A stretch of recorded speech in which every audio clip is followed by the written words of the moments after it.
നിങ്ങളോട് സംസാരിക്കണമെന്ന് എൻ്റെ ഉള്ളിൽ ആത്മാവ് പ്രകാശനം തന്ന ഒരു വേദഭാഗത്തേക്ക് നിങ്ങളുടെ ശ്രദ്ധ ഞാൻ ക്ഷണിക്കുന്നു. അനുഗ്രഹീതവും പരിചിതവുമായ ഒരു വേദഭാഗമാണ് 40-ാം സങ്കീർത്തനം അതിൻ്റെ 9-ാമത്തെ വാക്യം. 40-ാം സങ്കീർത്തനം അതിൻ്റെ 9-ാമത്തെ വാക്യം അതിങ്ങനെ വായിക്കുന്നു: ഞാൻ മഹാസഭയിൽ നീതിയെ പ്രസംഗിച്ചു, അധരങ്ങളെ ഞാൻ അടക്കിയിട്ടില്ല. യഹോവേ, നീ അറിയുന്നു. ഒരിക്കൽ കൂടെ ഞാൻ ആ വാക്യം ഒരല്പശ്രദ്ധയ്ക്കോട് വേണ്ടി ഉരുവിടാൻ താല്പര്യപ്പെടുന്നു. ഞാൻ മഹാസഭയിൽ നീതിയെ പ്രസംഗിച്ചു, അധരങ്ങളെ ഞാൻ അടക്കിയിട്ടില്ല. യഹോവേ, നീ അറിയുന്നു. ഇന്ന് ഈ പകലിൽ ഈ വാക്യം ഇവിടെ വായിക്കാനും എന്നെ ബലപ്പെടുത്താനും ഇടവന്ന ഒരു വാക്ക് ആ സങ്കീർത്തനത്തിൻ്റെ ആ വാക്യത്തിലെ അവസാന വരിയാണ്. അതിങ്ങനെയാണ്: യഹോവേ, നീ അറിയുന്നു. എത്ര പേർക്ക് സന്തോഷത്തോടെ ഹല്ലേലൂയ പറയാൻ പറ്റും? എന്നെ എങ്ങനെ ധൈര്യപ്പെടുത്തിയെന്നല്ലയോ ഈ വചന വായനയിൽ എന്നെ വളരെ ധൈര്യപ്പെടുത്തിയതോത് കർത്താവ് എന്നെ അറിയുന്നല്ലോ. അതാണ് എന്നെ ഏറ്റവും ബലപ്പെടുത്തിയ വാക്യം. ഒരു പക്ഷേ പല സന്ദർഭങ്ങളിലും മാനുഷികമായി അറിയാതെ പോകുന്ന പല മണ്ഡലങ്ങളെ ഓർത്ത് ഞാനും ഭാരപ്പെട്ടിട്ടുണ്ട്. അറിയാതെ പോകുന്ന വ്യക്തിബന്ധങ്ങളെ ഓർത്ത് ഞാനും വിഷമിച്ചിട്ടുള്ള കാലമുണ്ട്. പക്ഷെ വചനത്തിൻ്റെ ആഴത്തിൽ പരിശുദ്ധാത്മാവ് എന്നെ ബലപ്പെടുത്തിയത്, ആരൊക്കെ അറിയാതെ പോയാലും, അറിയേണ്ടവർ നിന്നെ അറിഞ്ഞില്ലെന്ന് വന്നാലും, അറിയേണ്ട മേഖലകൾ നിന്നെ അറിയാതെ പോകുന്ന കാലങ്ങൾക്ക് ദൈർഘ്യമുണ്ടെന്ന് വന്നാലും, ഇന്ന് പകൽക്കാലം എത്ര പേർക്ക് ധൈര്യത്തോടെ ഇരിക്കുന്ന ഇരിപ്പിൽ നിന്ന് പറയാൻ കഴിയും: യഹോവേ, നീ അറിയുന്നു. യഹോവേ, നീ അറിയുന്നു. സന്തോഷത്തോടെ ഹല്ലേലൂയ പറഞ്ഞിട്ട് പറ: യഹോവേ, നീ അറിയുന്നു. അതിനകത്ത് ഇങ്ങനെ പറഞ്ഞു: ഞാൻ മഹാസഭയിൽ നീതിയെ പ്രസംഗിച്ചു. ഞാൻ വായ അടച്ചിരുന്നിട്ടില്ല. ഞാൻ പ്രസംഗിച്ചതും എൻ്റെ വായ അടയ്ക്കാതെ ഞാൻ നിന്നെ സ്തുതിച്ചതും വായ അടക്കി വെക്കാഞ്ഞതുമൊക്കെ അറിയാത്ത നിരവധി തലങ്ങൾ കാണും. പക്ഷെ ഞാൻ പറയുന്നു, നീ അത് അറിയുന്നു. സങ്കീർത്തനക്കാരൻ ഉറപ്പോടെ പറയുന്നു, ആരെല്ലാം അറിഞ്ഞില്ലെങ്കിലും ഞാൻ പ്രസംഗിച്ചത് ദൈവം അറിയുന്നു. അത്തരമടക്കാതെ മഹാസഭയിൽ നിന്നതും ദൈവം അറിയുന്നു. ഒരു പക്ഷേ കുറച്ചും കൂടെ ആഴത്തിലിറങ്ങി ഞാൻ പറയാം. ആ സങ്കീർത്തന പ്രാരംഭ വാക്യങ്ങളുടെ സാഹചര്യങ്ങൾ അതിങ്ങനെയല്ലേ വെളിപ്പെടുത്തുന്നത്? ചേറ്റിൽ കിടന്നതും താഴ്ചയിൽ കിടന്നതും ഒരുപാട് പേർ അറിഞ്ഞു കാണും. പക്ഷെ സങ്കീർത്തനക്കാരൻ പറഞ്ഞുകൊണ്ട് തുടങ്ങുന്നു, ഞാനിപ്പോൾ ചേറ്റിലല്ല. എൻ്റെ നിൽപ്പ് കുഴഞ്ഞ കുഴിയിലും ചേറ്റിലുമല്ല. അവിടുന്ന് ദൈവം എന്നെ കയറ്റി പാറമേ നിർത്തി.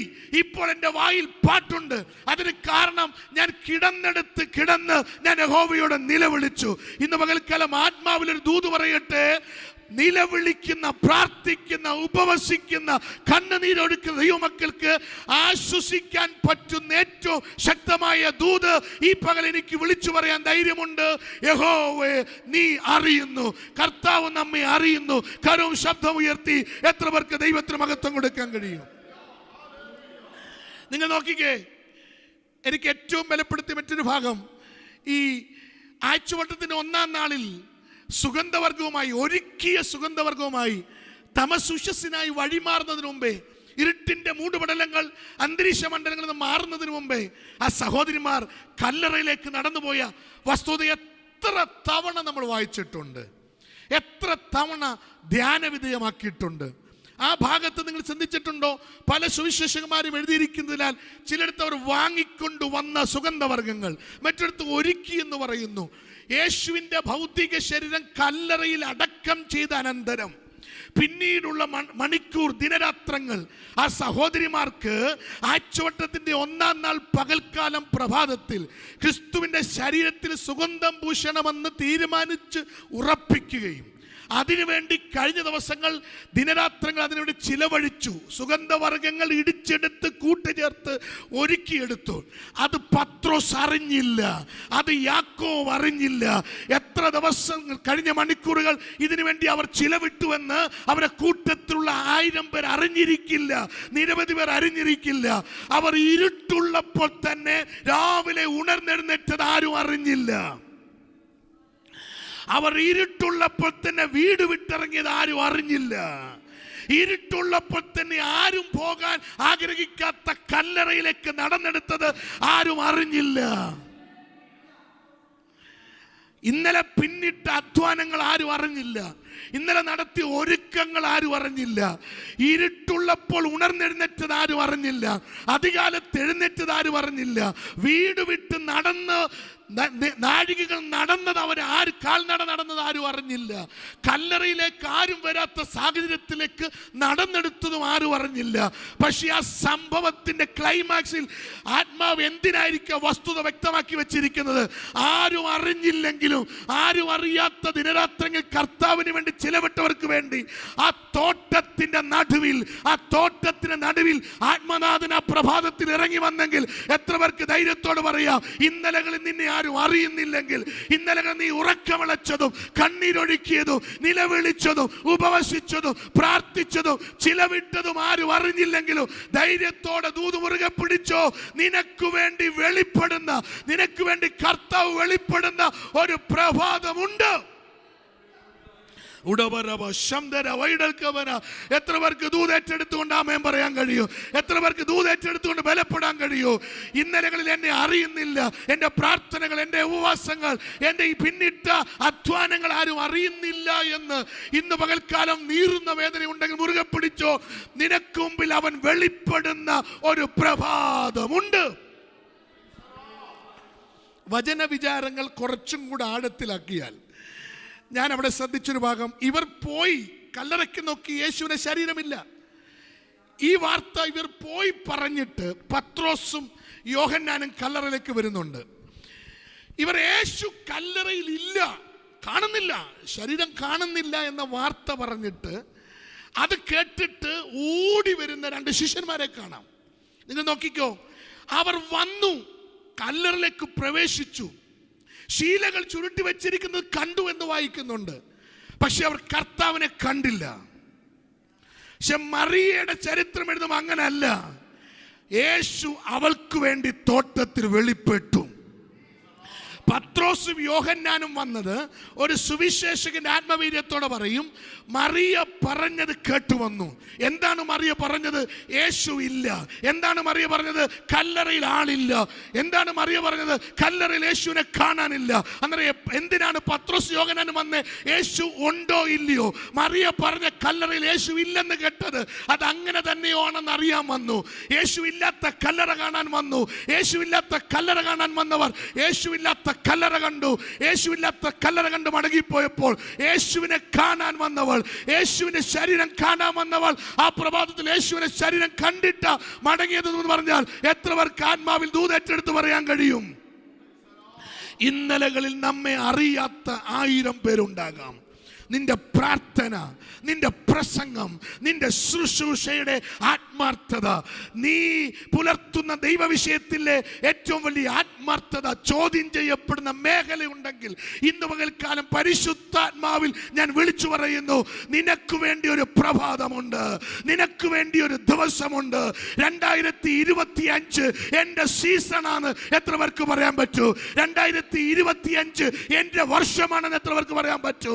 നിനക്ക് വേണ്ടി കർത്താവ് വെളിപ്പെടാൻ പോകുകയാ.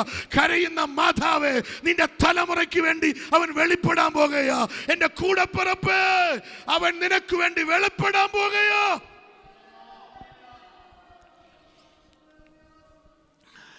മെഡൽ വാങ്ങിക്കുന്ന ഷൈനി വിൽസനോ PT ഉഷയോ കാൽ ലൂയിസോ ഓട്ടക്കളത്തിൽ ഓടി ഒന്നാമതെത്തി പരസ്യമായി മെഡൽ വാങ്ങിക്കുന്ന വാർത്തകൾ വരമൊഴിയായ വാർത്താ മാധ്യമങ്ങളിൽ വെളിപ്പെട്ടാലും HD ദൃശ്യമകവോടെ ദൃശ്യമാധ്യമങ്ങളിൽ വാർത്തകൾ വായിക്കുന്ന നിങ്ങളുണ്ടെങ്കിൽ അതിന് പിന്നിലൊരു സത്യമുണ്ട്.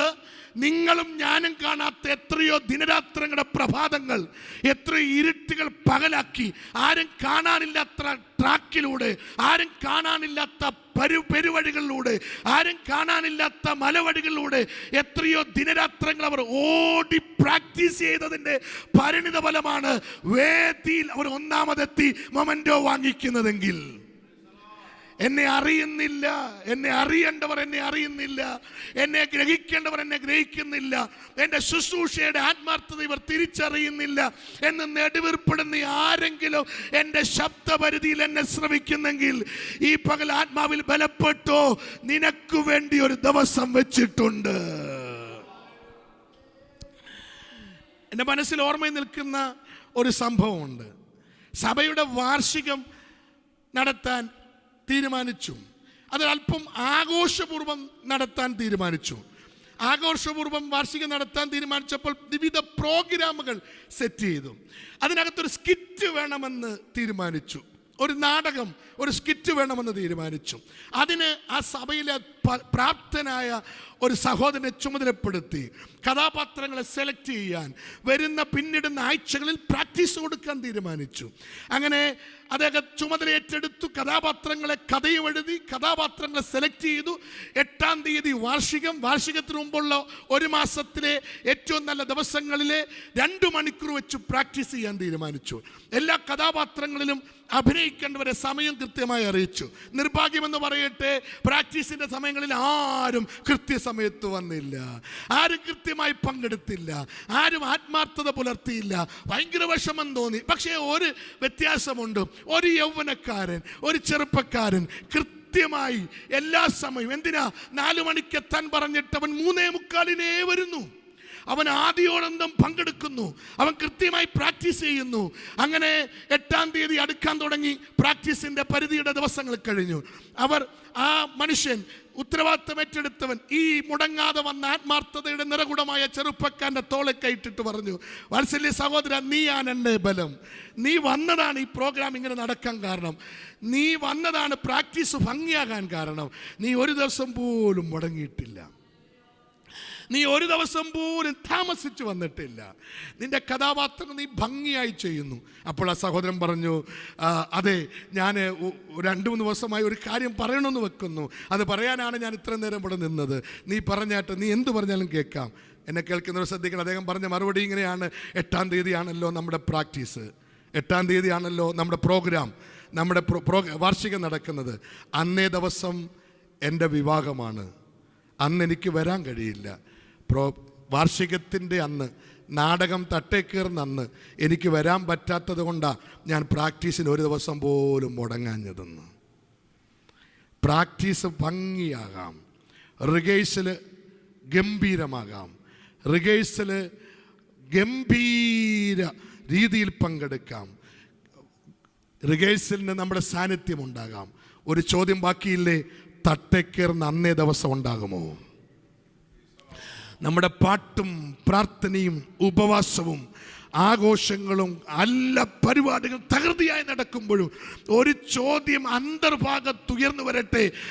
യഥാർത്ഥത്തിൽ തട്ടേക്കേറേണ്ട ദിവസം, യഥാർത്ഥത്തിൽ അർത്ഥവത്തായ ഒരു പുലരിയിൽ ആത്മനാഥന്റെ പൊന്മുഖം കാണുന്ന ദിവസം, ആത്മമണവാളന്റെ പൊന്മുഖം മുത്തേണ്ട ആ ദിവസം, ആത്മനാഥന്റെ മുഖാമുഖമായി കാണേണ്ട ആ ദിവസം, റിഹേഴ്സൽ അല്ല, യഥാർത്ഥത്തിൽ അന്ന് നീ ഉണ്ടാകുമോ? ഈ കാലഘട്ടത്തിൽ ഏറ്റവും ഉയർത്തപ്പെടേണ്ട ചോദ്യം, ഈ കാലഘട്ടത്തിൽ ഏറ്റവും അധികം ഉയർന്നു വരേണ്ട ചോദ്യം. റിഹേഴ്സൽ ഭയങ്കരമാ.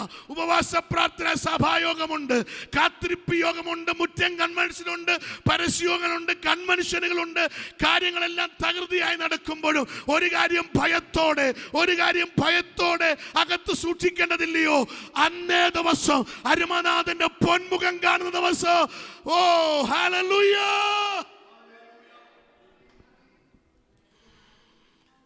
എന്നിട്ട് ആ സങ്കീർത്തനത്തിൻ്റെ ആ ഒരു കൊച്ചു വരിയിൽ നിന്ന് ഞാൻ രണ്ടാമത് മനസ്സിലാക്കിയൊരു അർത്ഥം, ഈ എല്ലാം ഒന്നും എല്ലാവരും അറിയണ്ടെന്നേ. എത്ര പേർക്ക് സ്തോത്രം പറയാൻ കഴിയും?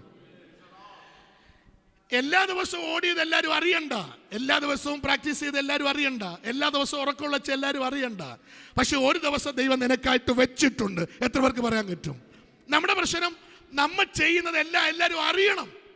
ഈ കാലഘട്ടത്തിൽ എല്ലാവരും അറിയാൻ വേണ്ടി ചെയ്യുന്നവരുടെ എണ്ണം വർദ്ധിച്ചുകൊണ്ടിരിക്കുക. പക്ഷെ വചനം അങ്ങനെ പറയുന്നില്ല. എൻ്റെ ചിന്ത, ഒരിക്കലും യേശു ചെമ്മരിയാടുകളെയും കോലാടുകളെയും വേർതിരിക്കുന്ന പോലെ ഇടത്തോട്ട് വലത്തോട്ട് ഇരു സമൂഹങ്ങളെ വേർതിരിച്ചിട്ട് അവരോട് പറഞ്ഞ വാചകം ഒന്ന് ഓർത്തെടുക്കാൻ ശ്രമിക്കാമോ? അവരോട് പറഞ്ഞതിൽ ഒരു കൂട്ടരോട് പറഞ്ഞില്ലേ, നിങ്ങൾ എനിക്ക് തന്നുവെന്ന്.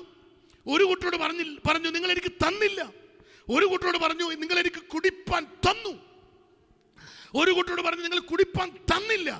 ഞാൻ നഗ്നനായിരുന്നു, നിങ്ങൾ ഉടുപ്പിച്ചില്ല. അടുത്ത കൂട്ടരോട് പറഞ്ഞു നഗ്നനായിരുന്നു, നിങ്ങൾ എന്നെ ഉടുപ്പിച്ചു. വിശന്നു, ഭക്ഷണം തന്നില്ല. എന്ന് പറഞ്ഞ അവിടെ നിൽക്കട്ടെ, എന്റെ ചിന്തയ്ക്ക് ചേർത്ത് ചിന്തിക്കാൻ വേണ്ടി. തന്നു എന്ന് പറഞ്ഞപ്പോൾ അവരുടെ ചോദ്യം, എപ്പോഴാ നിനക്ക് ദാഹിച്ചേ? എപ്പോഴാ നിനക്ക് വിശന്നേ? എപ്പോഴായിരുന്നു നീ നഗ്നനായിരുന്നേ? എപ്പോഴായിരുന്നു നീ തടവിലായിരുന്നേ? എപ്പോഴാണ് ഞങ്ങൾ ഇതെല്ലാം ചെയ്തത്? നമ്മളായിരുന്നേ പറഞ്ഞാലും ശരിയാ. ഞാൻ മാത്രമല്ല, ഞങ്ങൾ പാരമ്പര്യമായി ഇങ്ങനെ ചെയ്യുന്നവരാ. നഗ്നരെ കണ്ടാൽ ഉടുപ്പ് കൊടുക്കും, വിശക്കുന്നവരെ കണ്ടാൽ ഭക്ഷണം കൊടുക്കും, ദാഹിക്കുന്നവരെ കണ്ടാൽ കുടിപ്പാൻ കൊടുക്കും. ഞങ്ങൾ അങ്ങനെ ബുദ്ധിമുട്ട് കണ്ടവരെ വാരിക്കോരി കൊടുത്തിട്ടുള്ളവരാന്ന് ഒരു തെളിവില്ലേലും നമ്മൾ പറഞ്ഞ ഓർക്കുന്നില്ല. ഒരുപാട് പേർക്ക് ചെയ്യുന്നുണ്ട്, നിനക്ക് എപ്പോഴാണ് ചെയ്യുന്നത് കൃത്യമായി അറിയില്ല. ശരിയാ, നീ പറഞ്ഞ ശരിയാ, ഞങ്ങൾ ചെയ്തിട്ടുണ്ട്. പക്ഷെ അവരുടെ ചോദ്യം, എപ്പോൾ തന്നു? എപ്പോൾ വെള്ളം തന്നു? എപ്പോൾ ആഹാരം തന്നു? എപ്പോൾ വസ്ത്രം തന്നു? അതിന്റെ അർത്ഥം കൊടുത്തത് വീണ്ടും വീണ്ടും ഓർത്തു പറയാൻ അവരുടെ സ്മരണയിൽ പോലും അവർ ഓർത്തു വയ്ക്കുന്നില്ല. ഞാൻ മനസ്സിലാക്കിയ സത്യം, അവർ കൊടുത്തതൊന്നും ആണ്ടുതോറും വേദിയിൽ വിളിച്ചു പറയാൻ, അകത്തളത്തിൽ ഓർത്തു വയ്ക്കാൻ വേണ്ടി ചെയ്തതല്ല. എത്ര പേർക്ക് ഞാൻ പറയുന്നതിന്റെ അർത്ഥം മനസ്സിലാകുന്നു എന്ന് എനിക്കറിയാൻ കഴിയുന്നില്ല. യേശു എനിക്ക് നിങ്ങളെ അറിയാം എന്ന് പറഞ്ഞു. അവർ പറയുന്നു ഞങ്ങൾക്ക് അറിയില്ല, എപ്പോഴാ ഇത് തന്നെന്ന് ഞങ്ങൾക്ക് അറിയില്ല, എപ്പോഴാ ഞങ്ങൾ കുടിക്കാൻ തന്നെന്ന് ഞങ്ങൾക്ക് അറിയില്ല. ഏറ്റവും വലിയ നമ്മുടെ അപജയം, എന്തെങ്കിലും അല്പം കൊടുത്തിട്ട് ആണ്ട് കഴിഞ്ഞാലും അതിനെക്കുറിച്ച് ലഭിക്കുന്നിടത്തെല്ലാം വാതോരാതെ പറയുമ്പോൾ ഈ വചനം മനസ്സിൽ വെക്കട്ടെ. യേശു പറഞ്ഞിട്ട് പോലും പറഞ്ഞു ഞങ്ങൾക്ക് അത് ഓർമ്മയില്ല. അതിന്റെ അർത്ഥം ഞങ്ങൾ കുടിക്കാൻ തന്നതും ഞങ്ങൾ വിളമ്പിയതും ഒന്നും അത് ആണ്ടുകൾ തോറും പറയാൻ വേണ്ടി അകത്ത് വെച്ചിരിക്കുകയല്ല. ഞങ്ങൾ ചെയ്യേണ്ടത് മാത്രം ചെയ്യണ ദാസന്മാർ. പകലന്തിയോളം പണിയെടുത്തിട്ട് നടു തളർന്നു വന്നതെന്ന് അത്താഴം യജമാനന് വേണ്ടി വിളമ്പിക്കൊടുക്കുമ്പോഴും അരകെട്ടി നിൽക്കുന്നവൻ എല്ലാ ജോലിയും കഴിഞ്ഞിട്ട് നീ ഇത്രയും മാത്രം ഞാൻ ചെയ്തല്ലോ എന്നല്ല പറയുന്നത്, ചെയ്യേണ്ടത് മാത്രം ചെയ്ത ദാസൻ. എത്ര പേർക്ക് കരങ്ങൾ ഉയർത്തി ദൈവത്തിന് മഹത്വം കൊടുക്കാൻ കഴിയും? ഞാൻ വിശ്വസിക്കുന്നു ഒരു കർത്താവിന്റെ ദാസൻ എന്ന നിലയിൽ, ദൈവമക്കളെ, ദൈവദാസന്മാരെ, നമുക്ക് ഇത്രേ പറയാനേ അർഹതയുള്ളൂ. ചെയ്യേണ്ടത് മാത്രമേ ഞാൻ ചെയ്തിട്ടുള്ളൂ. അങ്ങനെയെങ്കിൽ ചെയ്തതിനെ കുറിച്ച് വീമ്പിളക്കാൻ ആർക്കാണ് അവകാശം? നിങ്ങളെല്ലാം മുഖം വാടിയെന്ന് തോന്നുന്നു. എനിക്ക് അതിനേക്കാൾ ഭയം തോന്നിയൊരു വാക്കുകൂടെ പറഞ്ഞു എന്നിട്ട് ചിന്ത പറഞ്ഞ് വേഗത്തിൽ നിർത്താം. എനിക്ക് ഏറ്റവും ഭയം തോന്നിയൊരു ഭാഗം, എന്നെ വല്ലാതെ ഭയപ്പെടുത്തുന്ന ഒരു വേദഭാഗം അതാണ്. യേശുവിൻ്റെ അടുക്ക് ചെന്നിട്ട് അവരങ്ങോട്ട് പരിചയപ്പെടുത്തിയ, ഞങ്ങൾ ആരാന്നറിയാമോ? ഞങ്ങൾ പ്രവാചകരാണ്. ഞങ്ങൾ ആരാന്നറിയാമോ? ഞങ്ങൾ രോഗികളെ സൗഖ്യമാക്കിയവരാണ്. ഞങ്ങൾ ആരാന്നറിയാമോ? ഞങ്ങൾ ഭൂതങ്ങളെ പുറത്താക്കിയവരാണ്. ഞങ്ങൾ ആരാന്നറിയാമോ? ഞങ്ങൾ വീര്യം പ്രവർത്തിച്ചവരാണ്. അയ്യോ, അങ്ങനെങ്ങാനും നമ്മളോട് പറഞ്ഞിരുന്നെങ്കിൽ നമ്മൾ എത്ര പേരുടെ ഫോൺ നമ്പർ വാങ്ങിച്ചേനും? പ്രവചിക്കുന്നവരാണോ? അവരെ നമ്മൾ എവിടെ ഇരുത്തിയനും? അവർക്ക് എന്ത് അർഹത കൊടുത്തനും? എൻ്റെ ചിന്ത, അടുത്ത സെക്കൻഡ് യേശു അവരെ കെട്ടിപ്പിടിച്ചിട്ടോ, അയ്യോ ഈ എൻ്റെ നാമത്തിൽ പ്രവചിച്ചോ, എൻ്റെ നാമത്തിൽ ഭൂതത്തെ പുറത്താക്കി. അതല്ല പ്രിയരെ അവിടെ കണ്ടത്, അവിടെ അതല്ല കാണാൻ പറ്റിയത്. മുഖത്തു നോക്കി ആത്മനാഥൻ പറയുന്നു, എനിക്ക് നിങ്ങളെ അറിയില്ല. അവിടെ പറഞ്ഞത്, നിന്റെ നാമത്തിൽ ഞങ്ങൾ ഭൂതങ്ങളെ പുറത്താക്കി, നിന്റെ നാമത്തിൽ രോഗികളെ സൗഖ്യമാക്കി, നിന്റെ നാമത്തിൽ പ്രവചിച്ചു, നിന്റെ നാമത്തിൽ ഞങ്ങൾ വീര്യം പ്രവർത്തിച്ചു. കർത്താവ് പറയുന്നു, എനിക്ക് ഒരു നാളും നിങ്ങളെ അറിയില്ല. ഇവിടെ പാടി പ്രാർത്ഥിച്ചു, കൈയടിച്ചു, പ്രവചിച്ചു, ഭൂതത്തെ പുറത്താക്കി, രോഗിയെ സൗഖ്യമാക്കി. ഇത് കർത്താവിന്റെ നാമത്തിലാന്ന് തെക്ക് വടക്ക് നടന്നിട്ട് അവസാനത്തിൽ അതേ കർത്താവ് നമ്മുടെ മുഖത്ത് നോക്കിയിട്ട് നീ ആരാ എന്ന് ചോദിക്കുന്നതിനപ്പുറം ഏറ്റവും വലിയ നിർഭാഗ്യകരമായ അവസ്ഥ വേറെ ഇല്ല. എത്ര പേർ ഭയപ്പെടുന്നുണ്ട്? എന്നെ വല്ലാതെ വചനവായനയിൽ ഭയപ്പെടുത്തി അതുപോലെ മറ്റൊരു ഭാഗം വേറെ ഇല്ല. ഞാൻ പ്രവചിച്ചു കഴിഞ്ഞാൽ ഞാൻ തന്നെ ചിന്തിക്കുക, ഞാൻ പ്രവാചകനായി, പിന്നെ ലോകം മൊത്തം എന്നെ പ്രവചിക്കാൻ വിളിക്കണമെന്നാണ് എൻ്റെ വിശ്വാസം. ഞാൻ അഭിമാനം കൊള്ളുകയാണ്. ഞാൻ പ്രവാചകനാണെന്ന് എങ്ങനെയൊക്കെ 4 വരെ അറിയിക്കാൻ വാക്കുകൾ വരിയിൽ എങ്ങനെ കൊണ്ടുവരാൻ ശ്രമിക്കുകയാണ്. ഭൂതങ്ങളെ പുറത്താക്കിയാൽ തീർന്നില്ല, അതിന് സ്പെഷ്യലായിട്ട് എന്നെ മാറ്റി. ഞാൻ ഭൂതത്തിനെ പുറത്താക്കാൻ പ്രത്യേകം വിളിക്കും. എന്തെല്ലാം പരിപാടികൾ നടക്കുക. അവസാനം ലോകം മൊത്തം എന്നെ വാഴ്ത്തിപ്പാടിയിട്ട് ലോകം മൊത്തം ലോകം അറിയുന്ന ശക്തനായവൻ എന്നൊക്കെ പറഞ്ഞിട്ട് കർത്താവ് പറയും, എനിക്ക് നിന്നെ അറിയത്തതേ ഇല്ല എന്ന് പറഞ്ഞാൽ അതിനുപോലെ ഗതികെട്ട ജീവിതം വേറെ ഇല്ല. എത്ര പേർ ഭയപ്പെടുന്നുണ്ട്? അന്നേരം എന്നെ സന്തോഷിപ്പിക്കുന്ന ഒറ്റ കാര്യം, കർത്താവേ നീ എന്നെ അറിയുന്നല്ലോ. ഈ 2025 മറ്റൊന്നും കിട്ടിയില്ലേലും മുറുകെ പിടിച്ച് ചങ്കോട് ചേർത്ത് വിട്ടൊരു പറ, കർത്താവേ നീ എന്നെ അറിയുന്നല്ലോ. എന്താണ് പ്രവചിച്ചിട്ടും അറിയാതെ പോയെ? എന്താണ് രോഗികളെ സൗഖ്യമാക്കിയിട്ടും അറിയാതെ പോയെ? എന്താണ് അത്? ഭയങ്കര ചിന്തിക്കുക. അധർമ്മം പ്രവർത്തിക്കുന്നവരെ എന്നെ വിട്ടുപോ. ആരെയാണെന്നറിയാം അത് പറഞ്ഞേ? പ്രവാചകരെ. അതാരെയാണെന്നറിയാമോ? ഭൂതത്തെ പുറത്താക്കിയവരെ, വീര്യം പ്രവർത്തിച്ചവരെ. വീര്യം പ്രവർത്തനം എന്ന് പറഞ്ഞ വലിയ പ്രവർത്തിയെ കുറിച്ച് കട്ടൗട്ട് വെച്ച് കാണും, വെക്കാം.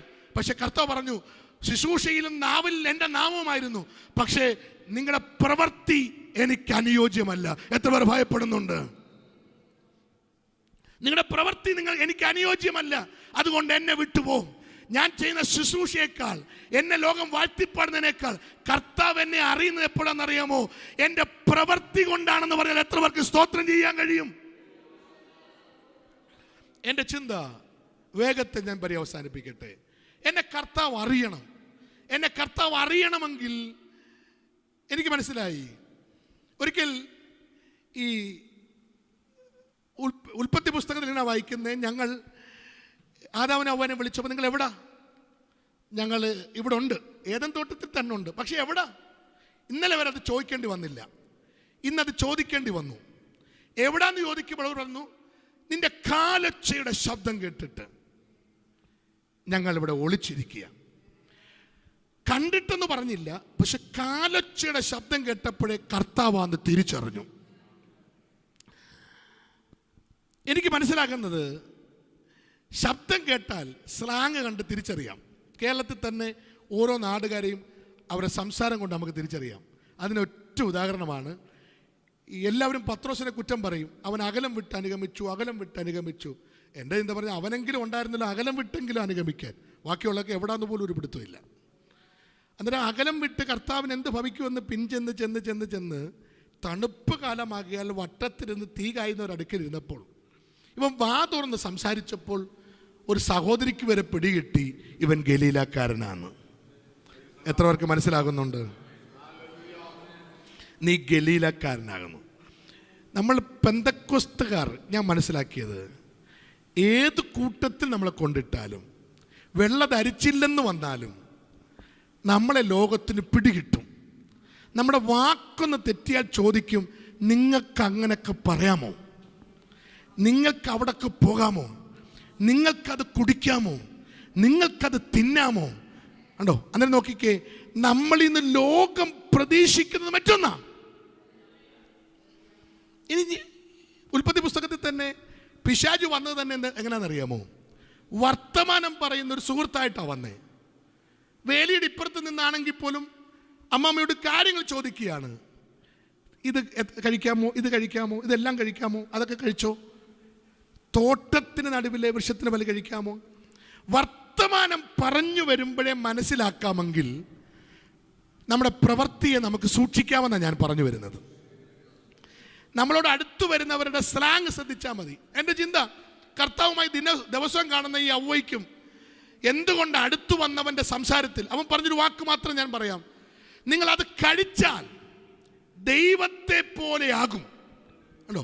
അന്നേരം ദൈവത്തിനോടുള്ള അവിശ്വാസം ഉത്ഭവിക്കത്തക്കൊരു വാക്ക് ആ വേലിക്കപ്പുറത്തുനിന്ന് അപരന്റെ വാക്കിന്ന് വന്നപ്പോൾ അതിൻ്റെ പിന്നിലെ പൈശാചികത മനസ്സിലാക്കിയിരുന്നെങ്കിൽ എത്ര പേർക്ക് മനസ്സിലാവുന്നതാണ് ഞാൻ പറയുന്നത്? അന്നേരം പ്രവൃത്തിയിൽ നിന്ന് അന്യപ്പെട്ടു പോകാതിരിക്കാൻ ഒറ്റ കാര്യം മതി. നമ്മളെ ക്രിസ്തുവിൽ നിന്ന് അകറ്റിക്കളയാൻ, കർത്താവിൻ്റെ അറിവിൻ്റെ പരിധിയിൽ നിന്ന് നമ്മളെ പുറത്താക്കി കളയാൻ നമ്മുടെ അടുക്കിലേക്ക് വരുന്നവന്റെ ഭാഷ നമ്മളൊന്ന് ശ്രദ്ധിച്ചാൽ മതി. പെന്തിക്കോസ്ത് നാളിൽ ആത്മാവ് വന്നപ്പോൾ ഒറ്റ കാര്യം ഞാൻ ആത്മാവ് വന്നപ്പോഴും അവിടേക്ക് നമുക്കൊരു ഭാഷ നൽകുകയായിരുന്നു. ഓടിക്കൂടിയവരെല്ലാം പല ദേശക്കാരാ, പക്ഷെ അവർ പറയുന്നു ഞങ്ങൾക്കെല്ലാം മനസ്സിലാകുന്നുണ്ട്. നമ്മൾ പല ഭാഷക്കാരാണെങ്കിൽ നമുക്കെല്ലാം മനസ്സിലാകുന്നുണ്ട്. പക്ഷേ ഉൽപ്പത്തി പുസ്തകത്തിൽ ബാബേൽ ഗോപുരം പണിതപ്പോൾ പണി നടക്കാതെ വന്ന എന്താണെന്നറിയാമോ? പണികൾ പൂർത്തീകരിക്കാൻ പറ്റാതെ വന്ന അവരുടെ ഭാഷ കലക്കിക്കളഞ്ഞു. ഉൽപ്പത്തി പുസ്തകത്തിൽ അങ്ങനെയാണെങ്കിൽ അപ്പോസ്തല പ്രവൃത്തി സഭാപണിയിൽ ദൈവം അവരുടെ ഭാഷ ഒന്നാക്കി. പണി നടക്കണമെങ്കിൽ, ഒന്നിച്ച് ഉപവസിക്കണമെങ്കിൽ, ഒന്നിച്ച് പ്രാർത്ഥിക്കണമെങ്കിൽ, ഒരു സഭ വളരണമെങ്കിൽ, ഒരു ആത്മീയ കൂട്ടം ഉയരണമെങ്കിൽ, ഈ പകൽ ആത്മാവിൽ എനിക്ക് വിളിച്ചു പറയാൻ ധൈര്യമുണ്ട്, നമ്മുടെ ഭാഷ ഒന്നാകണം. പുറത്തുനിന്ന് ദൈവമായിട്ടുള്ള ബന്ധത്തിൽ നമ്മളെ പുറത്തു കളയാൻ വേണ്ടി നമ്മുടെ അടുക്കിലേക്ക് അടുത്തു വരുന്നവന്റെ ശബ്ദത്തിന്റെ സ്ലാങ്ങിന്റെ വ്യത്യാസം നമ്മൾ തിരിച്ചറിയണം. ദൈവത്തിന് നമ്മളെക്കുറിച്ചുള്ള അറിവിന്റെ പരിധിയും പരിമിതിക്കപ്പുറം നമ്മളെ അകറ്റിക്കളയാൻ നോക്കുന്നവനെ തിരിച്ചറിയുവാൻ എത്ര ദൈവമക്കൾക്ക് കഴിയും? സന്തോഷത്തോടെ ഹല്ലേലൂയ പറഞ്ഞാട്ടെ. ഒറ്റ വാക്കൂടെ പറഞ്ഞ് ഞാൻ വേഗത്തിലിരിക്കാം. ഉൽപ്പത്തി പുസ്തകത്തിൽ 3-ാം അധ്യായം 20-ാം വാക്യത്തിൽ ഒരു വാക്യമുണ്ട്, ഞാൻ വാതിൽക്കൽ നിന്ന് മുട്ടുന്നു, ആരെങ്കിലും എൻ്റെ ശബ്ദം കേട്ട് വാതിൽ തുറന്നാൽ. ഏറ്റവും ശ്രദ്ധേയമായ വാക്യമാണ്. പരസ്യങ്ങളിൽ പ്രസംഗിക്കാനും കൺവെൻഷൻ പ്രസംഗിക്കാനും മാത്രം എടുക്കുന്ന വാക്യം, പക്ഷേ ഇത് സഭയ്ക്കകത്ത് പറയേണ്ട വാക്യമാണ്. 3-ാം അധ്യായത്തിലേക്ക് വന്നപ്പം പേരുകെട്ട 7 സഭകളിൽ ഒന്നിനകത്ത് കർത്താവില്ല.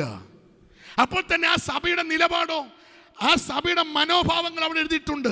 അവർ സ്വയം പറയുന്നു ഞങ്ങൾ സമ്പന്നരാണെന്ന് പറയുന്നു, ഞങ്ങൾക്ക് ഒന്നിനും മുട്ടില്ലെന്ന് പറയുന്നു, ഞങ്ങൾക്ക് എന്തിൻ്റെ കുറവാന്ന് പറയുന്നു, ഞങ്ങൾക്ക് എന്തിനാ കുറവ്, ഞങ്ങൾക്കൊന്നിനും മുട്ടില്ല, ഞങ്ങൾ സമ്പന്നരാണെന്ന് സ്വയം പറയുന്നു. പക്ഷെ സ്കാൻ ചെയ്ത് നോക്കിയപ്പോൾ, സൂക്ഷ്മമായി പരിശോധിച്ചപ്പോൾ വേണ്ടുന്നവൻ അവിടെ ഇല്ല. അവൻ വെളിയിൽ നിന്നിട്ട് മുട്ടുന്നു. ഈ ദൂത് പുറത്തെ പരസ്യയോഗവേദിയിൽ പറയാനുള്ളതല്ല, ആത്മീക സഭയുടെ സാഹചര്യം പറയുക. അകത്തെല്ലാം നടക്കുന്നുണ്ട്, പാട്ടുണ്ട്, പരിപാടികളുണ്ട്, എല്ലാം തകർത്ത് നടക്കുമ്പോഴും വേണ്ടുന്ന ഒരുവൻ പുറത്തു പോയത് സഭ തിരിച്ചറിയുന്നില്ല. കർത്താവില്ലാത്ത സാഹചര്യം സഭ തിരിച്ചറിയുന്നില്ല എന്നുള്ളതാണ് ഏറ്റവും വലിയ പരാജയം. പുറത്ത് മുട്ടിക്കൊണ്ട് നിൽക്കുന്നവന്റെ മുട്ടലിന്റെ ശബ്ദം പോലും കേൾക്കാൻ അകത്താളില്ല. അകത്തിരിക്കുന്ന സഭയിൽ എന്തെല്ലാം നടക്കുന്നുണ്ടോ അതെല്ലാം ഇപ്പോഴും ഈ ആഴ്ചയിൽ നടക്കുന്നുണ്ട്, ഈ ദിവസവും നടക്കുന്നുണ്ട്. പക്ഷെ പുറത്തുനിന്നൊരു ശബ്ദം, ഞാൻ മുട്ടിക്കൊണ്ടിരിക്കുക.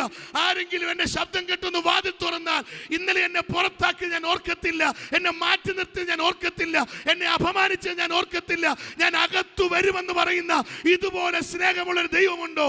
ഇതുപോലെ കരുതുന്ന ഒരു കർത്താവുണ്ടോ? ഇന്ന് പൽക്കാലം എന്റെ ശബ്ദം കേൾക്കുന്ന എല്ലാവരോടും പറയുന്നു, 2025 അവൻ ആത്മവാതിൽ മുട്ടിക്കൊണ്ടിരിക്കുകയാ. കർത്താവിന്റെ പേരുള്ള സകലത്തിന്റെ അകത്ത് കർത്താവ് വരട്ടെ. സന്തോഷത്തോടെ ഹല്ലേലൂയ പറഞ്ഞാട്ട്. സൂഫി കഥകളിൽ ഒരു കഥയുണ്ട്. ആ കഥ ഇങ്ങനെയാണ്. ഒരിക്കലും ഒരു മനുഷ്യൻ വന്ന് വാതിക്കൽ മുട്ടിയപ്പോൾ അകത്തുനിന്ന് ചോദിച്ചു, ആരാ? പുറത്തുനിന്ന മനുഷ്യൻ പറഞ്ഞു, ഞാനാന്ന് പറഞ്ഞ ഉടനെ അകത്ത് നിന്നാൾ പറഞ്ഞു, 2 പേരെ ഉൾക്കൊള്ളാൻ ഈ വീടിന് സ്ഥല സൗകര്യമില്ല. ഇത് കേട്ട മാത്രയിൽ പുറത്തു നിന്ന മനുഷ്യൻ അത് വേഗത്തിൽ നടന്നുപോയി. ദീർഘനാളുകൾക്ക് ശേഷം ഈ മനുഷ്യൻ മടങ്ങി വന്നു വീണ്ടും വാതിലിൽ മുട്ടി. വീണ്ടും അകത്തുനിന്ന് സെയിം ചോദ്യം, ആരാ? പുറത്താരാ? പക്ഷെ പുറത്തുനിന്ന് പറഞ്ഞ ഉത്തരം മാറി. ആദ്യത്തെ ഉത്തരമല്ല, പുറത്തുനിന്ന് പറഞ്ഞ ഉത്തരം ആ കഥയിൽ ഇങ്ങനെയാണ്, ഇത് നീയാന്ന് പറഞ്ഞ ഉടനെ അകത്തുനിന്ന് വാതിൽ തുറന്നു, അകത്ത് അദ്ദേഹത്തെ കയറ്റി. കഥ അവസാനിച്ചു. അതിൻ്റെ അർത്ഥം എന്താണെന്നറിയാമോ? അകത്തിരിക്കുന്നവനും പുറത്ത് നിൽക്കുന്നവനും രണ്ടാണെങ്കിൽ, 2 മനോഭാവമാണെങ്കിൽ, 2 രീതിയാണെങ്കിൽ നിങ്ങളെ ഒരുമിച്ച് ഒരു മുറിക്ക് ഉൾക്കൊള്ളാൻ പറ്റില്ല. എങ്ങനെയാ കർത്താവ് പുറത്തു പോയെന്നറിയാമോ? കർത്താവിൻ്റെ ആശയവും കർത്താവിൻ്റെ ചിന്തയും കർത്താവിൻ്റെ ആഗ്രഹവും ഇച്ഛയും ഇഷ്ടവും നമ്മുടെ ഇഷ്ടമല്ലാതെ മാറി. അവൻ്റെ ഹിതം നമ്മുടെ ഹിതമല്ലാതെ മാറി. അവൻ്റെ ആഗ്രഹം നമ്മുടെ ആഗ്രഹമല്ലാതെ മാറി. അപ്പോഴേ കർത്താവ് പുറത്തു പോകപ്പെട്ടു.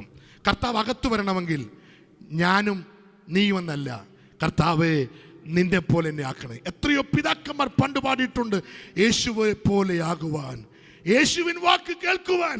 എത്ര ശക്തമായ പാട്ട് പാടിയിട്ടുണ്ട്. കർത്താവ് നമ്മെ അറിയാൻ ഒറ്റ മാർഗ്ഗമേ ഉള്ളൂ, അവനും നമ്മൾ തമ്മിൽ ഒന്നാകാം. ഒരു നിമിഷം എല്ലാവരും കണ്ണ് കടയ്ക്കാമോ?